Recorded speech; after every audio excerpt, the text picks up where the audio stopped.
Blind Guy TV. Oh, Debs. It's your fault. I've done it again. She gets a new horse or two, and I have to get myself a present. Following on from the Lombard RAC Historic Rally on Sunday, by Tuesday evening, I'd bought a rally car. Yep. Potential. Well, potential, yeah, potential rally car.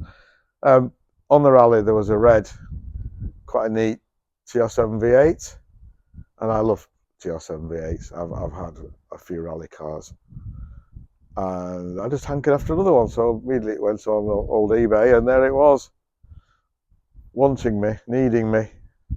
It's not a rally car at the moment, but it's okay. It's come from South Africa, hence the rather. It's got a number plate on the back. It's got one on the front.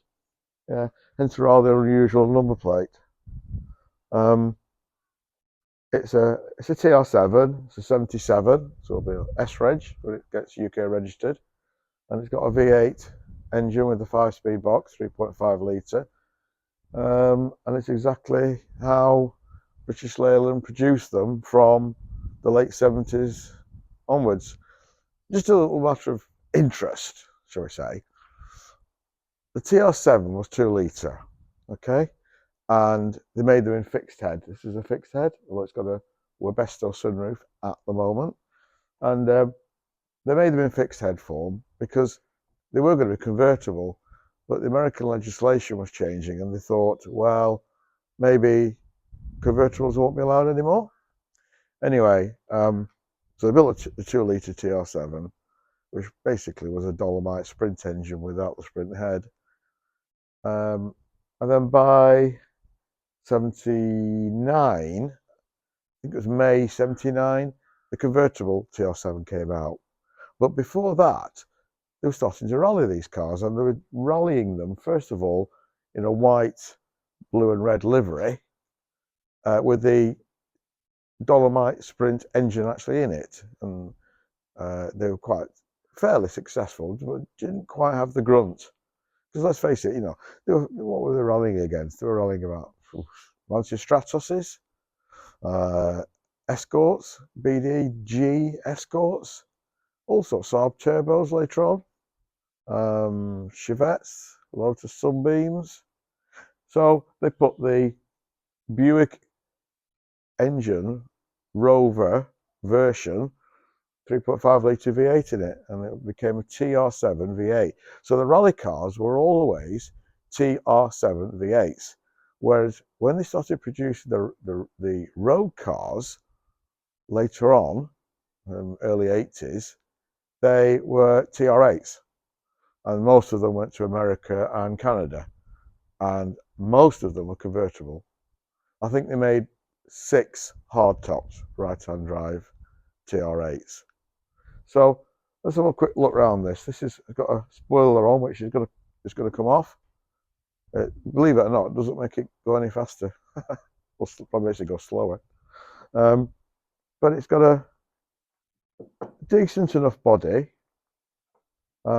It's ideal for making into a rally car, pop from the sunroof, but as the sunroof is pretty knackered, that can come off, and we can plate it and paint it red. So this is going to be a red, white and blue Tony Pond, famous rally driver, inspired TR7V8. They changed the colour scheme in 78 when the V8s went in to basically red with blue and white stripes, and they are absolutely beautiful. It'll have rear extended wheel arches, wider wheels. It'll have perspex windows, and the front wheel arches will be similarly extended. The bonnet's okay, the front's okay. If I just open the bonnet, I'll show you inside. It's a bit rough and ready, but it can all clean up, and it's on standard 3.5 litre V8 carburetors. If you have a look, the twin SUs, I'll be honest with you, I'm going to keep those. I think the works cars ran on twin 40 or 48 Webers. I've had a TR7V8 with a 4.1 in it with quad 50 Webers. And would you believe it? On a rally, the 2.5 miles per gallon. So we had to be very careful what rally we chose, because if the rally stage was over 20 miles long, then we'd run out of fuel and go through a whole tank in 20 miles. Of course, it was sponsored by the Green Party. Yeah? No, not at all. So it's okay. No. The strut tops are fine. It's like I said, it's a South African car, so it's a really good basis to tidy up. I don't think there's any welding required. Have a look at the wheels there. They're probably not going to stay. They're nice wheels, but they're not wide enough. We need 8-inch on the rear and 6.5 on the front, something like that. New tyres. So there we go. My new latest project, and I'm going to be taking you guys on a mission. We're going to be watching progress on this together.